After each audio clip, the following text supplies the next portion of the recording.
Me llamo Samuel, y nunca he olvidado la noche en que un extraño llamó a la puerta de una viuda en mitad de la peor ventisca que Montana había visto en una década. Aquella noche aprendí que, a veces, la salvación y el peligro tienen exactamente la misma cara, y que la decisión más difícil no se toma con la cabeza, sino con el hambre del estómago y el miedo de un corazón de madre. Fue un momento que lo cambió todo, no solo para ella, sino para cualquiera que lo presenciara. A veces, un simple saco de harina puede pesar más que todo el oro del mundo, porque lo que contiene no es solo alimento, sino una elección de la que no hay vuelta atrás. ¿Qué habrías hecho tú en su lugar? Escucha mi historia hasta el final y dime, ¿qué habrías hecho tú? Y hazme saber desde qué ciudad me escuchas. Necesito saber que no estoy solo en esto. Si quieres oír más historias del viejo oeste como esta, suscríbete al canal. La ventisca de 1878 llegó temprano y con una furia que parecía personal. Dentro de la pequeña cabaña de Elara Hayes, el mundo se había reducido al silbido del viento contra los troncos mal calafateados y al resplandor moribundo del último leño en el hogar. Elara, con el rostro pálido y los ojos hundidos por el cansancio, mecía la cuna donde su hijo Leo, de apenas unos meses, soltaba un quejido débil, más de frío que de hambre, aunque el hambre no tardaría en llegar. La despensa estaba casi vacía. Un puñado de harina y unas pocas raíces era todo lo que se interponía entre ellos y la inanición. Afuera, el aullido del viento sonaba como una bestia hambrienta arañando las paredes, un recordatorio constante de su aislamiento. Fue entonces, por encima de la furia de la tormenta, cuando sonaron los golpes. 3 golpes secos, firmes, imposibles. Un sonido que no tenía derecho a existir en medio de aquella nada blanca y helada. El corazón de Elara se detuvo un instante, y luego empezó a latir con una fuerza sorda y dolorosa contra sus costillas. El miedo, un viejo conocido, le subió por la garganta, frío y afilado. No era el miedo a los fantasmas o a la oscuridad, sino el miedo real y tangible a lo que un hombre podía hacerle a una mujer sola en un lugar donde nadie oiría sus gritos. Dejó la cuna y caminó sin hacer ruido hasta la esquina donde descansaba el viejo rifle de su marido. El arma se sentía pesada, extraña en sus manos, pero su peso era también un ancla en medio de la tormenta de su pánico. Se acercó a la puerta, con el cañón del rifle apuntando al frente, y escuchó. No se oía nada más que el viento. Con un movimiento lento y controlado, abrió la puerta apenas una rendija, lo suficiente para ver, pero no para ser vista por completo. La ráfaga de viento helado que entró le quemó la cara y trajo consigo un torbellino de nieve. Allí, en el umbral, recortado contra el caos blanco, había un hombre. Estaba cubierto de nieve de la cabeza a los pies, como si la propia montaña lo hubiera esculpido. Su rostro, curtido por el sol y el frío, era una máscara de agotamiento, pero sus ojos eran claros y directos. No hizo ningún movimiento brusco. Una de sus manos estaba levantada, pero no en señal de amenaza.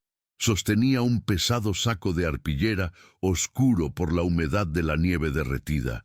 El hombre la miró directamente a los ojos, a través de la estrecha abertura, y una sonrisa torcida se dibujó en sus labios.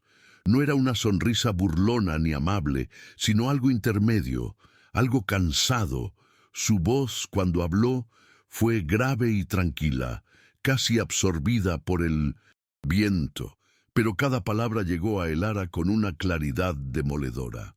«Harina y carne seca», dijo, levantando ligeramente el saco, «a cambio de un lugar junto al fuego hasta que amaine». La oferta quedó suspendida en el aire helado entre ellos, tan simple y tan complicada que a Elara le costó respirar. Su mente se dividió en dos.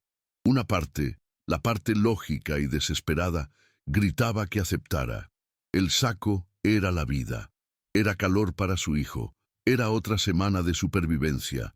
Pero la otra parte, la que había aprendido a desconfiar de todo y de todos desde la muerte de Thomas, le susurraba que nadie ofrecía algo por nada en aquellas tierras. La amabilidad era una moneda extraña y a menudo ocultaba un precio mucho más alto. Sus dedos se aferraron con más fuerza a la culata del rifle. Vio la calma en los ojos del extraño, una calma que la inquietaba más que cualquier amenaza directa. Vio el saco, una promesa tangible colgando de su mano, y detrás de ella, en el silencio de la cabaña, escuchó a Leo sollozar de nuevo, un sonido frágil que era a la vez su mayor debilidad y su única fuerza.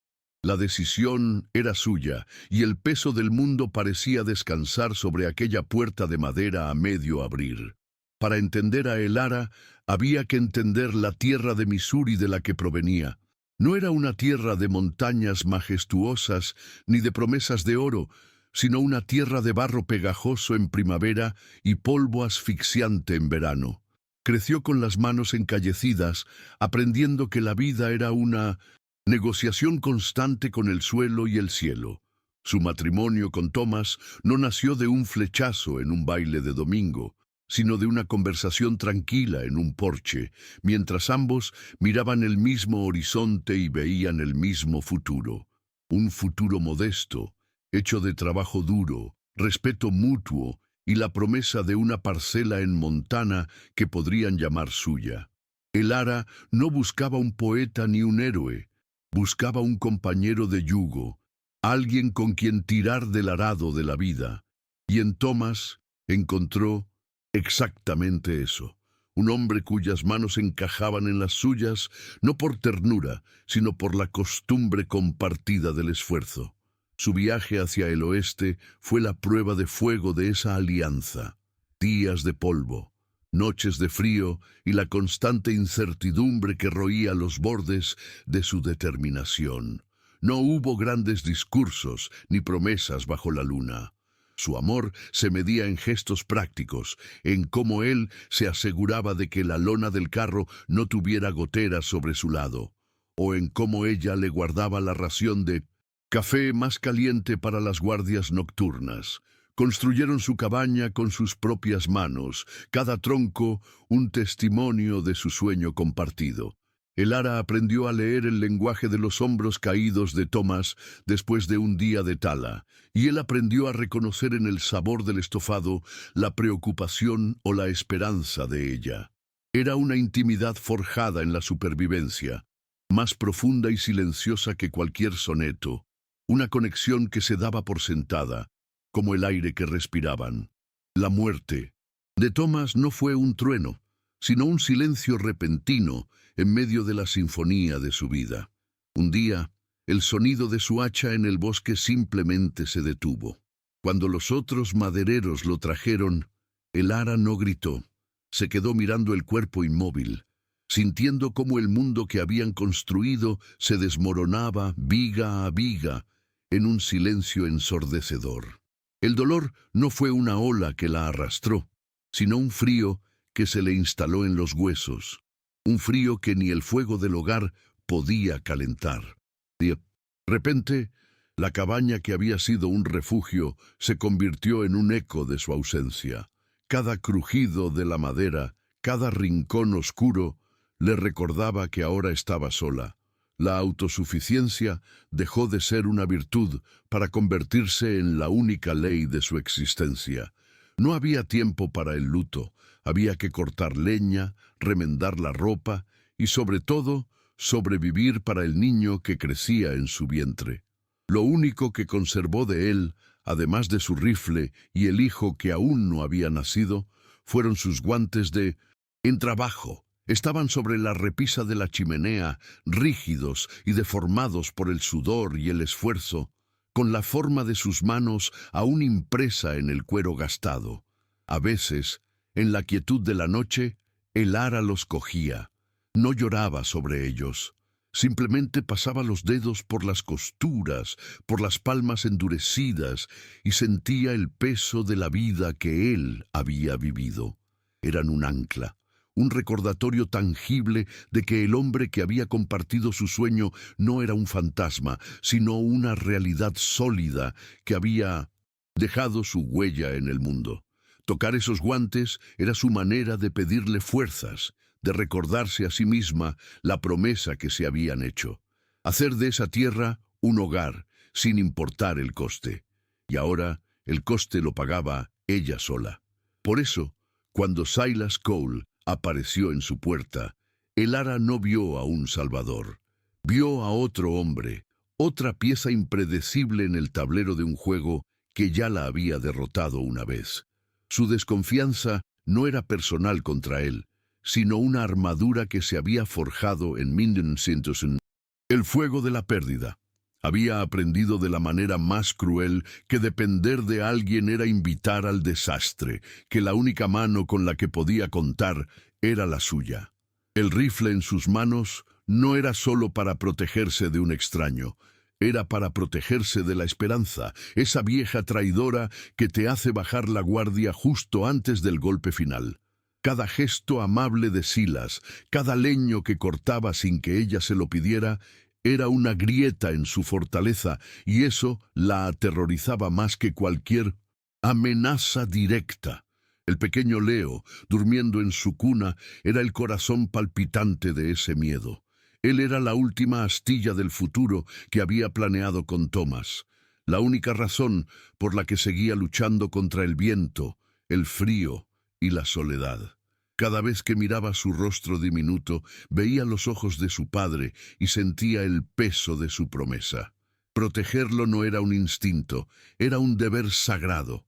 Dejar entrar a Silas en su mundo era como dejar que un lobo se acercara a su único cordero. No importaba si el lobo sonreía o traía regalos.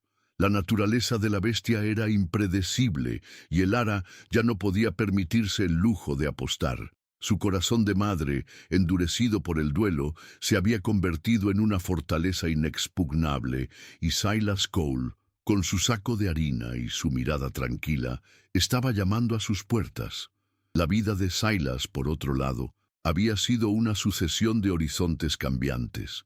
Creció en un rancho de Texas, donde el mundo se medía por la distancia entre un pozo de agua y el Sistosipas siguiente. A diferencia de Elara, que buscaba raíces, Silas había aprendido a encontrarse en el movimiento. Se sentía más en casa sobre el lomo de un caballo que con los pies en la tierra firme de una propiedad. La idea de una valla, de un límite, le producía una extraña claustrofobia. Había pasado años en conducciones de ganado, moviéndose con las estaciones, siguiendo un rastro que no llevaba a ninguna parte en concreto.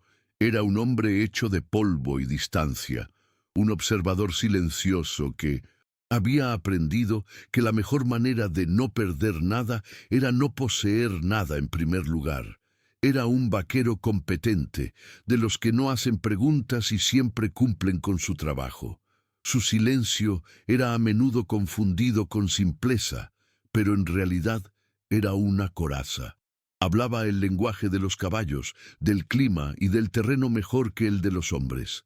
Se había ganado el respeto en ranchos desde el sur de Texas hasta el norte de Wyoming, pero nunca se quedaba lo suficiente como para que el respeto se convirtiera en afecto.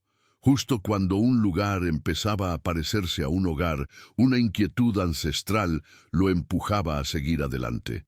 Dejaba atrás fuegos de campamento, amistades a medio hacer y la posibilidad de una vida diferente, siempre convencido de que su destino era ser un espectador, no un participante, en las vidas de los demás.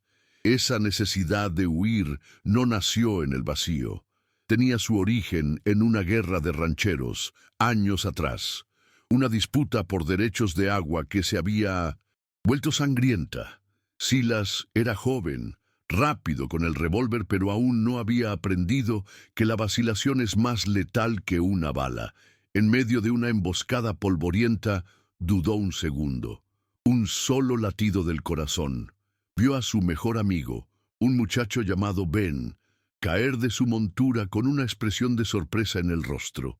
Aquel segundo de duda se convirtió en una eternidad de culpa.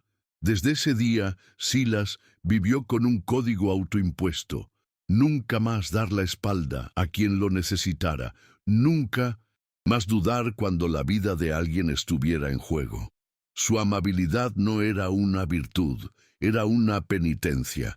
Llevaba en el bolsillo del chaleco un viejo reloj de bolsillo abollado que había pertenecido a Ben.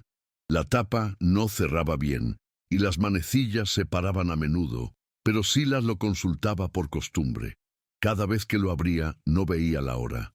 Veía el rostro de Ben, el polvo, el sol cegador y su propia cobardía. El reloj era su recordatorio constante, su juez silencioso. Le recordaba que estaba en deuda, no con el mundo, sino con el fantasma de un amigo al que le había fallado. Ayudar a los demás, como estaba haciendo ahora con el Ara, no era un acto desinteresado. Era su forma de intentar equilibrar una balanza que sabía que siempre estaría en su contra. Una forma de pagar una deuda que nunca podría saldar por completo. A esa herida se le sumaba otra, más silenciosa, pero igual de profunda. Una vez estuvo prometido. Se llamaba Mary y olía a pan recién hecho y a tierra mojada. Por un breve momento, Silas se permitió soñar con una vida diferente, con una pequeña parcela y el sonido de risas infantiles. Pero Mary era práctica. Vio en él el horizonte y la incertidumbre, y en un comerciante de la ciudad vio un futuro sólido, con paredes de ladrillo y un sueldo fijo. Su despedida fue amable, casi clínica. Le dijo que no era culpa suya, que simplemente él estaba hecho de un material diferente. La dejó ir sin luchar, porque en el fondo creía que tenía razón. Esa experiencia lo convenció de que el amor y la estabilidad eran para otros hombres, no para alguien como él, que llevaba la trashumancia en la sangre. Desde entonces, el cinismo se convirtió en su única defensa contra la soledad. Se decía a sí mismo que prefería la libertad de no tener ataduras, que el amor era una jaula dorada. Pero en las noches largas, junto al fuego, a veces se encontraba mirando las estrellas y preguntándose cómo habría sido. Esa herida lo hizo receloso de la cercanía, temeroso de cualquier vínculo que pudiera romperse y dejarlo aún más vacío. Veía en las familias que encontraba a su paso un anhelo que se negaba a reconocer. Se había convertido en un experto en marcharse antes de que nadie tuviera la oportunidad de abandonarlo de nuevo. Era más fácil ser un extraño de paso que un hombre que se arriesgaba a quedarse. Por eso, estar atrapado en la cabaña de El Ara era una forma de tortura para él. No era el frío ni la tormenta lo que lo inquietaba, sino la quietud, la intimidad forzada de aquel pequeño espacio lo obligaba a enfrentarse a todo de lo que había estado huyendo. En El Ara no solo veía a una mujer necesitada, veía un reflejo de todo lo que él no era, una persona con raíces luchando por un hogar. Y en el bebé Leo veía el futuro que había renunciado a tener. Cada vez que el niño lloraba, algo en el interior de Silas se removía. Una vieja cuerda que creía rota vibraba con una melodía dolorosa y familiar. Ayudarla no era solo pagar la deuda con Ben, era también una forma de tocar, aunque fuera por un instante, la vida que él mismo se había negado. Su silencio en la cabaña no era hostil. Era el lenguaje de un hombre que había aprendido que las acciones pesaban más que las palabras. Las promesas se las lleva el viento, pero un techo reparado, un montón de leña seca junto a la puerta. Eso era real. Era la única forma de comunicación que conocía, la única en la que confiaba. Cortaba leña con una precisión metódica, cada golpe de hacha una palabra no dicha. Remendaba una correa de cuero con una concentración total, cada puntada una frase de apoyo silencioso. No sabía cómo ofrecer consuelo con palabras, así que lo ofrecía con el trabajo de sus manos, esperando que ella entendiera ese idioma rudo y honesto. Así, dos almas moldeadas por la pérdida se encontraron atrapadas por una ventisca. Ella, aferrada a los restos de un sueño, desconfiando de todo lo que viniera de fuera de las paredes de su fortaleza. Él, huyendo de los fantasmas, de su pasado, ofreciendo una ayuda que era tanto un regalo como una carga para él. Ella veía en él una amenaza potencial para su frágil mundo. Él veía en ella un recordatorio de todo lo que había perdido y de la clase de hombre que aspiraba a ser. No se daban cuenta, pero sus pasados no eran tan diferentes.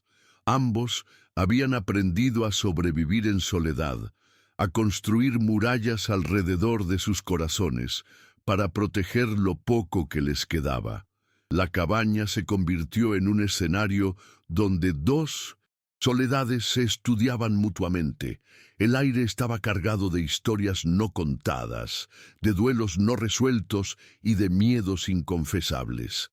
El Ara, con los guantes de su marido como un talismán. Silas, con el reloj de su amigo como un recordatorio perpetuo.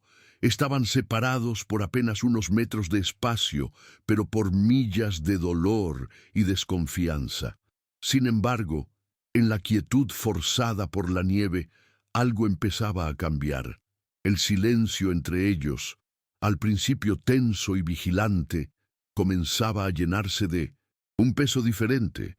No era un silencio vacío, sino uno expectante, como la calma que precede a un cambio en el tiempo. Un cambio que ninguno de los dos sabía si traería más tormenta o, finalmente, la promesa de un cielo despejado. Cuando la ventisca finalmente cedió, no dejó tras de sí la paz, sino un silencio expectante y frágil. El mundo, antes un torbellino blanco y furioso, se había aquietado, revelando un paisaje cubierto por un manto de nieve tan puro y profundo que parecía haber borrado todos los caminos conocidos. Dentro de la cabaña, el cambio fue igual de drástico. La urgencia de la supervivencia había sido reemplazada por la torpeza de la convivencia. Silas no se marchó. No hubo una conversación al respecto. Simplemente, una mañana, en lugar de ensillar su caballo, cogió el hacha y se dirigió al bosque a reponer la leña que habían consumido. El Ara lo observó desde la ventana, con el corazón dividido entre el alivio y una creciente inquietud. La tormenta de fuera había amainado, pero una nueva, más silenciosa y compleja, empezaba a gestarse entre ellos. Su rutina se estableció sin palabras. Él se ocupaba de las tareas que requerían una fuerza que ella ya no tenía. Despejar un camino hacia el establo, reparar la sección del tejado que amenazaba con ceder bajo el peso de la nieve, acarrear cubos de agua desde el pozo helado. Ella, a cambio, convertía la harina y la carne seca en comidas calientes que los anclaban al día. Compartían la mesa en un silencio denso, roto solo por los balbuceos de Leo. No era un silencio hostil, pero tampoco era cómodo. Estaba lleno de cosas no dichas, de preguntas no formuladas. Se movían el uno alrededor del otro con la cautela de dos animales salvajes que comparten un abrevadero, conscientes de la presencia del otro en cada momento, midiendo cada gesto, cada mirada. El deshielo trajo consigo el mundo exterior. El camino a Prairie Creek, el pequeño asentamiento a unas pocas millas, volvió a ser transitable. La primera vez que Lara fue al almacén general, sintió el cambio en el aire antes incluso de que nadie dijera una palabra. Las conversaciones se acallaban cuando ella entraba. Las mujeres, que antes la saludaban con una compasión cansada, ahora la miraban con una curiosidad afilada, sus ojos yendo de su rostro al de Silas, que esperaba fuera con el caballo. Nadie fue grosero, no directamente. Pero la amabilidad forzada era casi peor. Cada «¿Cómo estáis llevando el invierno, Elara?», sonaba como una acusación. Una pregunta sobre la naturaleza de la ayuda que estaba recibiendo y el precio que estaría pagando por ella. Volvió a la cabaña con las provisiones necesarias, pero también con una nueva carga, el peso del juicio ajeno. La artífice de esa red de susurros era Martha Blackwood, la esposa del predicador, una mujer cuya piedad era tan afilada como un cuchillo de desollar. No veía a una viuda luchando por sobrevivir, veía una afrenta a la decencia, una debilidad que invitaba al pecado. Sus visitas a otras granjas, con cestas de pan y palabras de consuelo, se convirtieron en misiones de reconocimiento. ¿Has visto al vaquero que se ha instalado con la viuda Hayes?, preguntaba con una falsa preocupación. Un hombre solo, bajo el mismo techo. El Señor nos libre de la tentación. Sus palabras, plantadas como semillas venenosas, germinaron rápidamente en la tierra fértil del aburrimiento y la sospecha de una pequeña comunidad. Pronto, Elara no era solo la viuda de Thomas Hayes, era la viuda del vaquero, una etiqueta que la despojaba de su duelo y la vestía de escándalo. Este juicio externo se filtró en la cabaña, envenenando el frágil equilibrio que habían encontrado. Elara, cuyo orgullo era lo único que le quedaba intacto, empezó a resentir la presencia de Silas. Cada tronco que él apilaba, cada reparación que hacía, se sentía menos como una ayuda y más como una prueba de su propia incapacidad. Empezó a rechazar su ayuda con una terquedad fría. Un día intentó mover un pesado barril de salmuera por sí misma. Sus brazos temblaron por el esfuerzo. El barril se tambaleó peligrosamente. Silas dio un paso al frente para ayudarla, pero ella lo detuvo con una mirada. «Puedo sola», dijo, con la mandíbula apretada.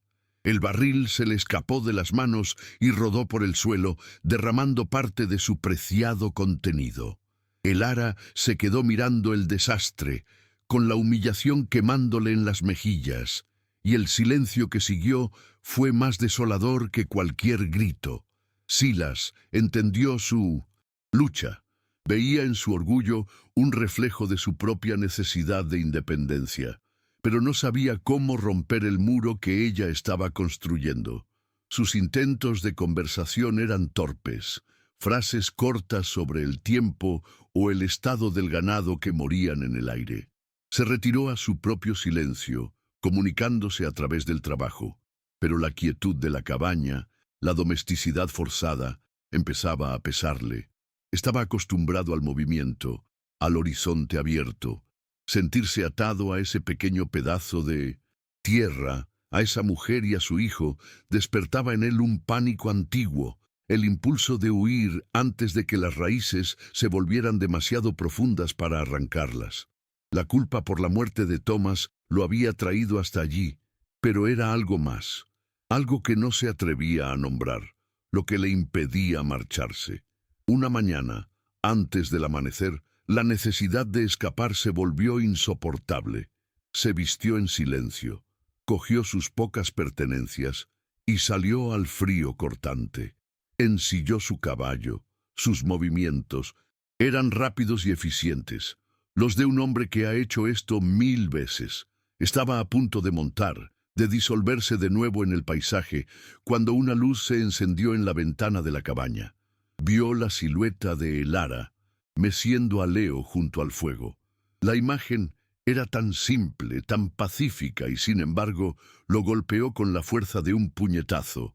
Vio todo lo que había pasado su vida evitando: un hogar, una conexión, un lugar al que pertenecer.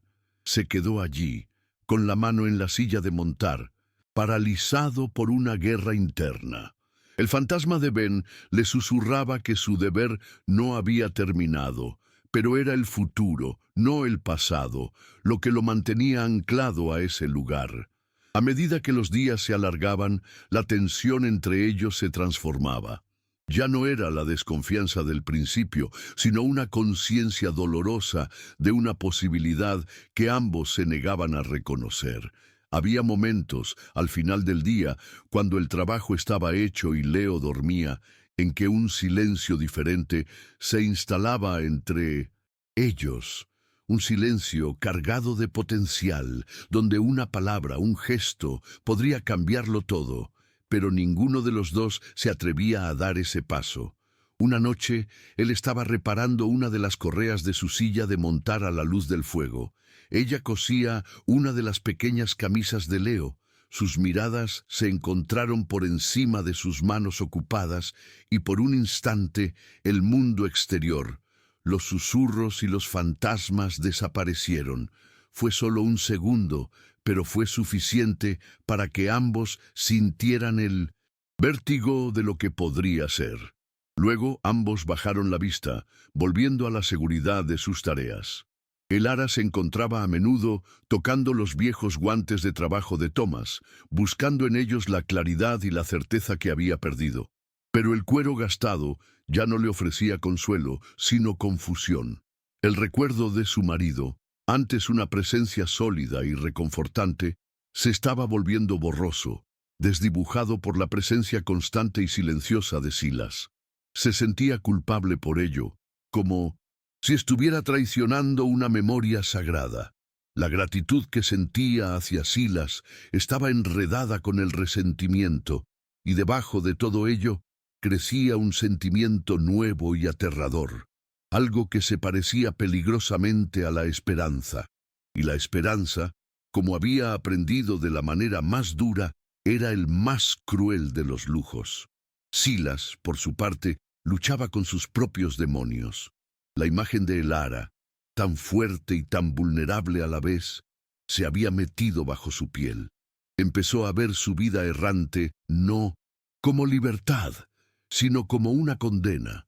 La soledad, que antes había sido su compañera, ahora le parecía un vacío inmenso. Una tarde, mientras tallaba un trozo de madera, hizo una pequeña figura de un caballo para Leo. La lijó hasta que estuvo suave al tacto, perfecta para las manos de un niño. Se la guardó en el bolsillo, con la intención de dársela esa noche. Pero cuando llegó el momento, las palabras no salieron. El simple acto de ofrecer un regalo se sentía demasiado íntimo, demasiado permanente. El caballito de madera se quedó en su bolsillo, un secreto pesado y no compartido, un símbolo de su propio miedo a dar un paso adelante. Las oportunidades perdidas se acumulaban como la nieve a la deriva. Un día, una fuerte lluvia los mantuvo a ambos dentro de la cabaña. Era la oportunidad perfecta para hablar, para despejar el aire denso que los rodeaba. Pero en lugar de eso, se refugiaron en sus rincones, el sonido de la lluvia en el techo llenando el silencio que ellos no se atrevían a romper. Era como si ambos estuvieran esperando una señal, un permiso que nunca llegaba. La distancia emocional entre ellos crecía con cada palabra no dicha, con cada gesto reprimido. Estaban más cerca físicamente que nunca, pero un abismo de miedo y orgullo los separaba. El punto de inflexión llegó en forma de una visita no deseada. El predicador Blackwood, empujado por la insistencia de su esposa, apareció una tarde en su puerta. Su rostro era una máscara de piedad solemne, pero sus ojos eran fríos y calculadores. Pidió hablar con el ara a solas. Silas, que estaba cortando leña cerca, se detuvo, con el hacha a medio levantar, y escuchó. No pudo oír todas las palabras, pero el tono era inconfundible. Oyó frases como la reputación de una mujer, el buen nombre de su difunto esposo, dar ejemplo a la comunidad.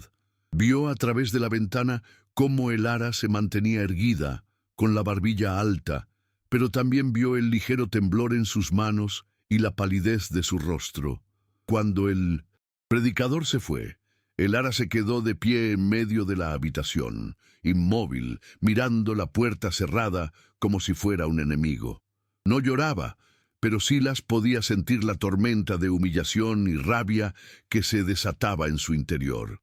En ese momento, comprendió la verdadera dimensión del daño que su presencia estaba causando. Había venido a protegerla del hambre y del frío.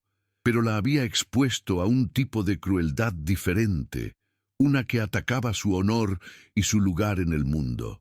Su intento de enmendar un error del pasado había creado un nuevo desastre. Se dio cuenta de que su silencio y su indecisión ya no eran una opción. La situación se había vuelto insostenible. El ara finalmente se movió.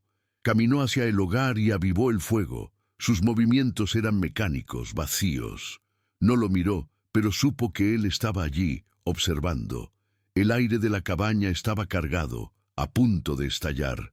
«La gente habla», dijo ella. Su voz era apenas un susurro, pero cortó el silencio como un cuchillo. No, era una pregunta ni una acusación, sino una simple declaración de un hecho que se había vuelto ineludible. Era la primera vez que uno de los dos reconocía en voz alta la presión que los aplastaba, la primera grieta en el muro de silencio que habían construido.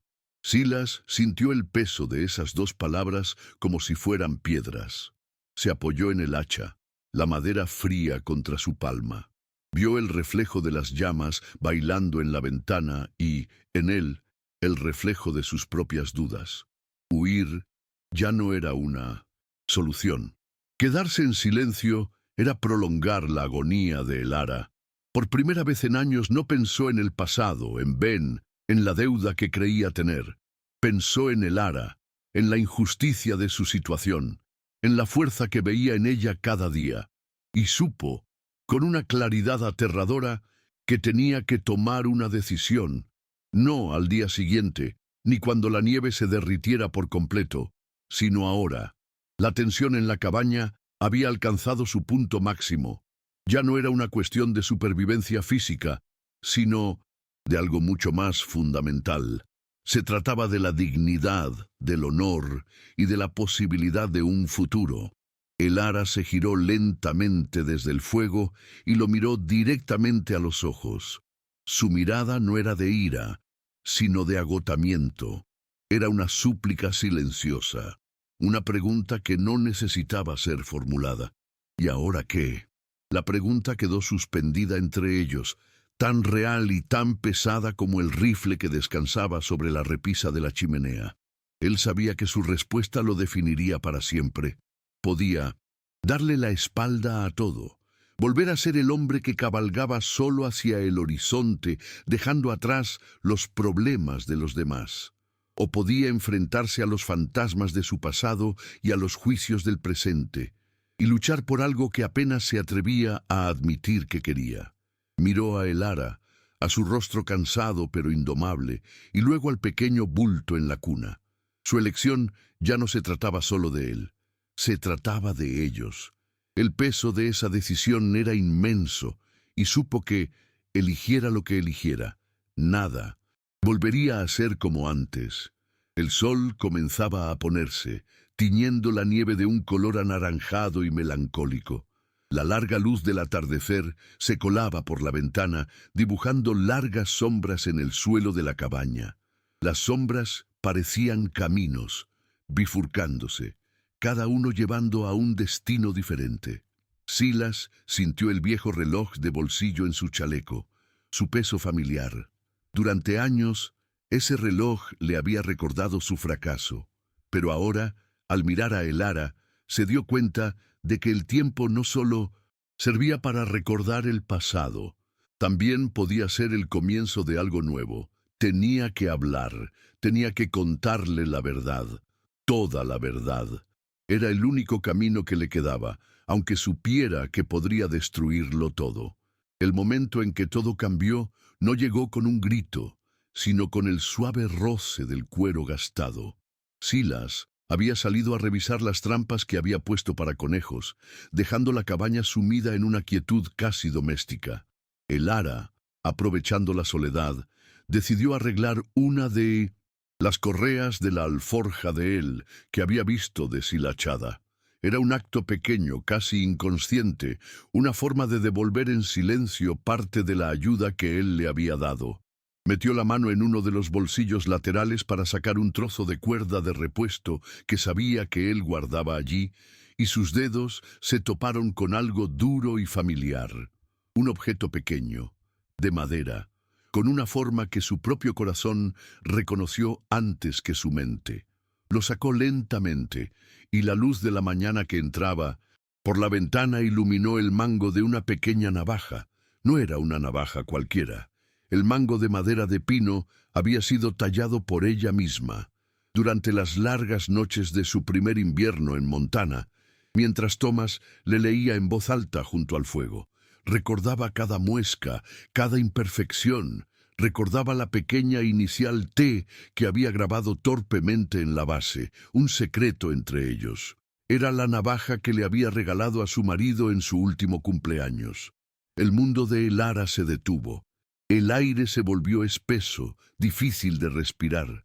Sostuvo la navaja en la palma de su mano y el objeto, antes un recuerdo cálido, se convirtió en una brasa ardiente, una prueba irrefutable de una mentira que ni siquiera sabía que le estaban contando.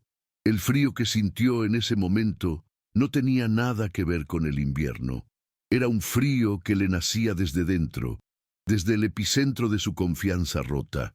Su primera reacción fue la negación. Buscó explicaciones lógicas, desesperadas. Quizás Thomas la perdió en el campamento maderero. Quizás Silas la encontró por casualidad. Pero la navaja no estaba sucia ni oxidada por la intemperie. Estaba cuidada, afilada, metida en el fondo de su alforja como un objeto personal, no como un hallazgo fortuito. Cada explicación se desmoronaba ante la evidencia, dejando al descubierto una verdad desnuda y terrible. Este hombre, este extraño que había dormido junto a su fuego y comido en su mesa, estaba conectado a la muerte de su marido. La idea era tan monstruosa, tan inconcebible, que por un momento sintió que iba a vomitar. Se sentó bruscamente en la silla, con la navaja apretada en el puño, la madera tallada hincándose en su piel. De repente, cada gesto amable de Silas se retorció en su memoria, transformándose en algo siniestro. La harina y la carne seca no eran un regalo, eran una restitución. La leña cortada no era ayuda, era penitencia. El pájaro de madera que le había tallado a Leo no era un acto de ternura, sino el intento de un culpable por aliviar su conciencia. Se sintió una estúpida, una viuda tonta y desesperada que había abierto su puerta y su vida a la personificación de su propia tragedia. La vergüenza y la rabia se mezclaron en un veneno amargo que le subió por la garganta. No había sido rescatada, había sido utilizada como un puesto de redención para los pecados de un extraño. El juicio del pueblo, que tanto le había dolido, ahora le parecía justificado. Había metido al lobo en el redil, y ni siquiera se había dado cuenta. Esperó. No se movió de la silla, no preparó la comida, no avivó el fuego. Dejó que la cabaña se enfriara a su alrededor, convirtiéndose en un reflejo del hielo que se había apoderado de su corazón. Colocó la navaja sobre la mesa de madera, justo en el centro, donde él no podría evitar verla. Cuando la puerta se abrió y Silas entró, trayendo consigo el olor a pino y a aire helado, el silencio de la cabaña lo golpeó como una pared. Sus ojos, acostumbrados a leer el paisaje, leyeron la escena en un instante. Vio la rigidez en la espalda de Elara, la palidez de sus nudillos apretados sobre su regazo y finalmente vio la pequeña navaja sobre la mesa. No hubo sorpresa en su rostro, solo una profunda y abrumadora resignación, como la de un hombre que ha estado huyendo de algo durante mucho tiempo y finalmente ha sido alcanzado. Elara levantó la vista. Sus ojos, normalmente llenos de una fuerza tranquila, eran ahora 2 esquirlas de hielo. No levantó la voz. No había necesidad. El peso de su pregunta llenaba cada rincón de la habitación. «¿Conocías a mi marido?», dijo. No fue una pregunta, sino una afirmación, una sentencia. Silas se quitó el sombrero lentamente, sosteniéndolo entre sus manos. No se atrevía a acercarse más. Se quedó junto a la puerta, atrapado entre el mundo exterior al que pertenecía y el pequeño hogar que había profanado con su secreto. Asintió una sola vez, un movimiento casi imperceptible. «Sí, señora Hayes», respondió su voz, más grave y cansada que nunca. Conocía a Thomas. La confesión, tan simple y directa, le robó a Elara el aire. Una parte de ella había esperado, había rezado, por una negativa, por una explicación que pudiera creer, pero no la hubo. Se obligó a sí misma a seguir adelante, a arrancar la verdad completa, sin importar cuánto doliera. «¿Estuviste allí?», susurró, y la palabra «allí» flotó en el aire, pesada con el significado del bosque, del accidente, del día en que su vida se partió en dos. Silas tragó saliva, sus ojos fijos en un punto del suelo de madera. «Estuve allí», confirmó. «Yo era parte de su equipo.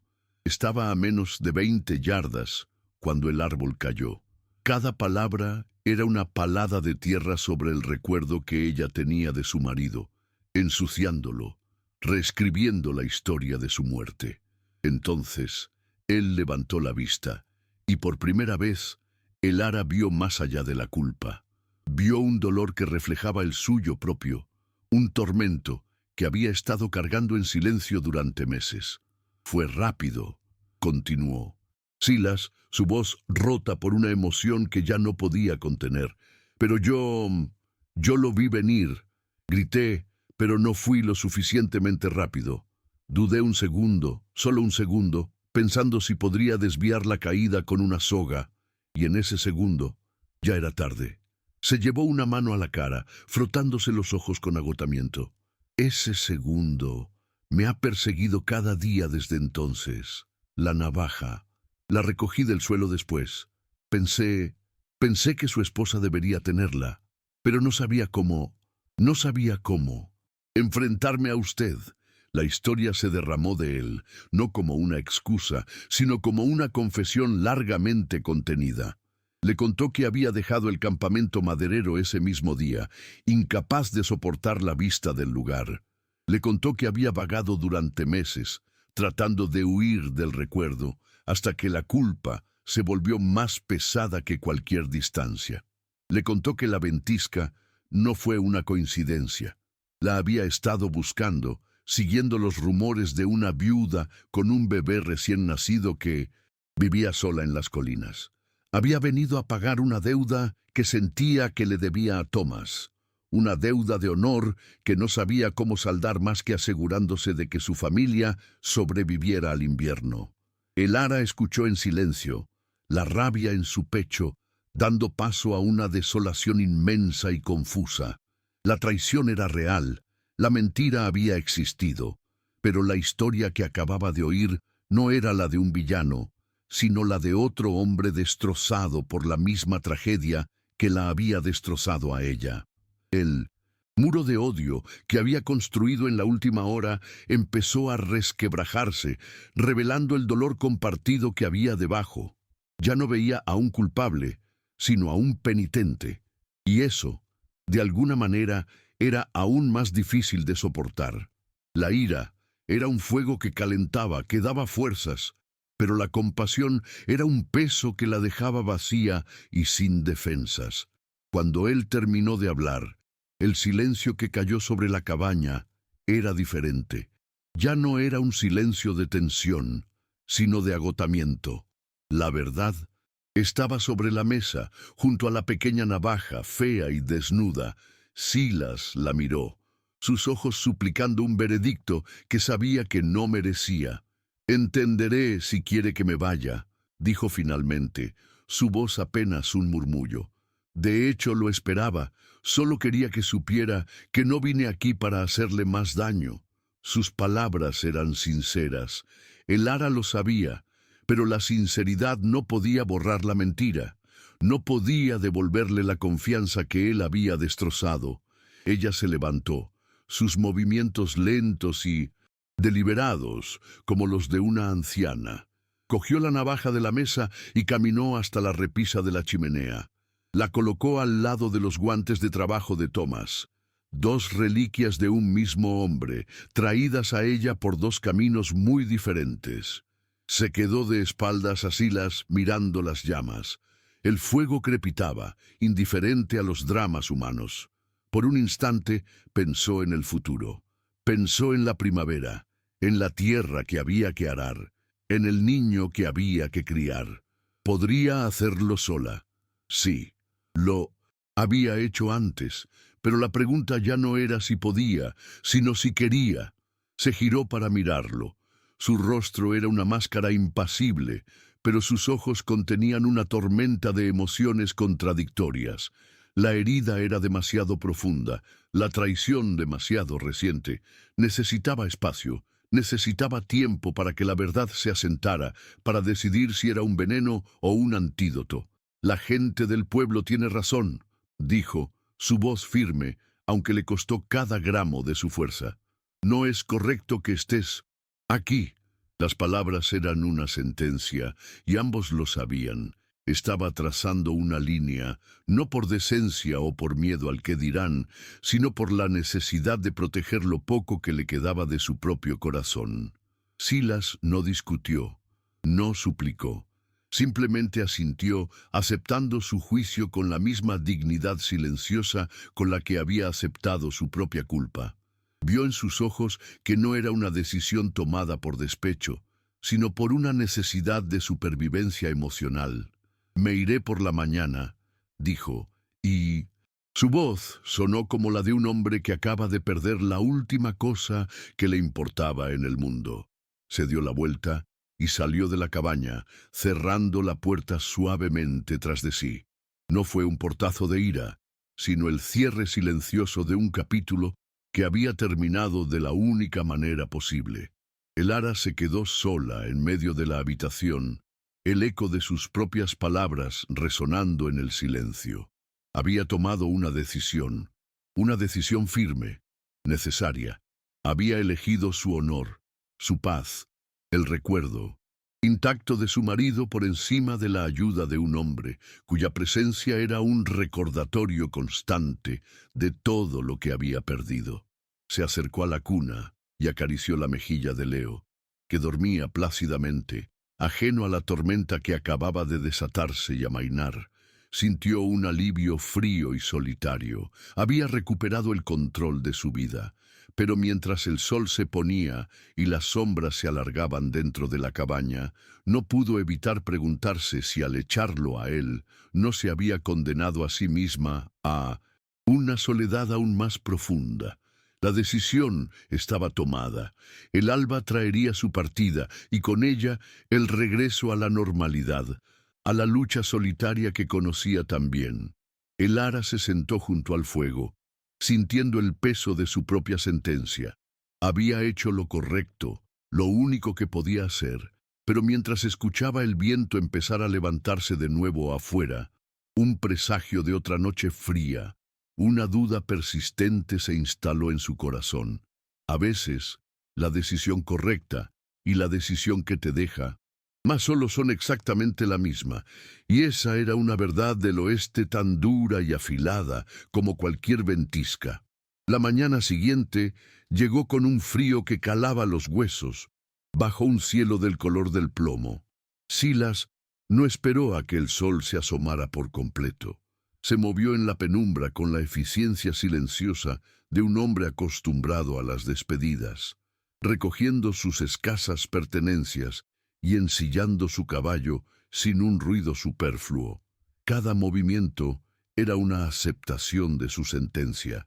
Desde la ventana, el ara lo observaba. No sentía triunfo, solo un vacío inmenso y helado. Había pasado la noche en vela, repasando cada palabra, cada gesto, y la certeza de su decisión se había agrietado con cada hora que pasaba. Le había pedido que se fuera para proteger el recuerdo de Thomas, pero al verlo allí, una figura solitaria, preparándose para disolverse de nuevo en el mundo, se preguntó si no estaba sacrificando su futuro para preservar un pasado que ya nunca volvería. El caballo resopló, su aliento formó una nube blanca en el aire, y el corazón de Elara se encogió. Era el sonido de la soledad que regresaba. Justo cuando Silas ponía un pie en el estribo, el sonido de otro caballo rompió la quietud del amanecer. Un hombre corpulento, vestido con un abrigo de ciudad que parecía fuera de lugar en aquel paraje salvaje, se acercó al trote. Era el señor Blackwood, el especulador de tierras, el mismo hombre cuya esposa había envenenado a la comunidad contra ella. Su sonrisa era untuosa, depredadora. Se detuvo frente al porche, ignorando a Silas por completo y dirigiendo toda su atención a Elara, que había salido a la puerta alertada por el ruido. «Señora Hayes», dijo con una falsa cortesía que no ocultaba su desdén. «He venido a hacerle una última oferta por esta parcela, un precio generoso, considerando su situación. Una viuda sola, con un bebé, un título de propiedad tan precario como el suyo. Sería una pena que el banco tuviera que intervenir». La amenaza era clara, envuelta en una seda barata de preocupación fingida. Silas se quedó inmóvil, con el pie a medio camino del estribo. El mundo pareció ralentizarse. Vio la barbilla de Elara levantarse en un gesto de desafío, pero también vio el miedo en sus ojos, un destello de pánico que ella intentaba ocultar. Vio a Blackwood, la encarnación de la codicia que se alimentaba de la desgracia ajena. Y en ese instante, el fantasma de su amigo Ben y el rostro de Thomas Hayes se superpusieron en su mente. Había vuelto a dudar. Había elegido la huida como penitencia, pero ahora comprendía su error. La verdadera penitencia no era marcharse, sino quedarse. No era cargar con la culpa, sino enmendar el daño. Dejar a Elara en manos de aquel buitre sería una traición mucho mayor que la de su silencio. Sería fallarle a Thomas por segunda vez. Lentamente, con una deliberación que parecía detener el tiempo, bajó el pie del estribo y lo plantó firmemente en la nieve. No dijo una palabra. Pasó junto a Blackwood como si no existiera, sus ojos fijos en Elara. Su mirada no pedía perdón, ofrecía una alianza. Se dirigió al montón de leña, donde descansaba el hacha. Cerca, una de las estacas que delimitaban la propiedad se había soltado por la helada, yaciendo inútil en el suelo. Silas la recogió, luego empuñó el hacha. El peso del acero en su mano se sentía correcto, familiar. Caminó hasta el borde de la parcela, justo frente a Blackwood, y con un movimiento fluido y poderoso clavó la punta de la estaca en la tierra helada. Luego levantó el hacha. El sol, que por fin se abría paso entre las nubes, arrancó un destello del metal justo antes de que cayera. El golpe fue sordo, limpio, definitivo. Un segundo golpe, un tercero. La estaca se hundió en el suelo, sólida e inamovible. Solo entonces Silas levantó la vista hacia Blackwood, su rostro una máscara de calma letal. «Esta tierra tiene dueños», dijo, y la palabra dueños, en plural, resonó en el aire helado con el peso de una promesa inquebrantable. Blackwood lo miró, su sonrisa condescendiente se había desvanecido. Buscó en el rostro de Elara una señal de desacuerdo, alguna fisura en aquella fortaleza repentina, pero solo encontró la misma determinación de acero que ahora veía en los ojos del vaquero. El especulador no era un luchador, era un carroñero que solo atacaba a presas solitarias y débiles. Y lo que tenía delante ya no era una viuda indefensa, sino una familia. Murmuró una maldición entre dientes, tiró de las riendas de su caballo con un gesto brusco y se marchó sin decir una palabra más. Elara y Silas se quedaron solos en el silencio, escuchando el sonido de los cascos del caballo al alejarse. Él no se movió, ella tampoco. No hubo palabras de agradecimiento ni disculpas. No hacían falta. Él había plantado una estaca en la tierra, pero también la había plantado en su propia vida errante. Ella, al permanecer en silencio y dejar que él la defendiera, había aceptado algo más que su ayuda, había aceptado un futuro. El hacha seguía en la mano de Silas, no como un arma, sino como la herramienta de un hombre que por primera vez había decidido construir en lugar de huir.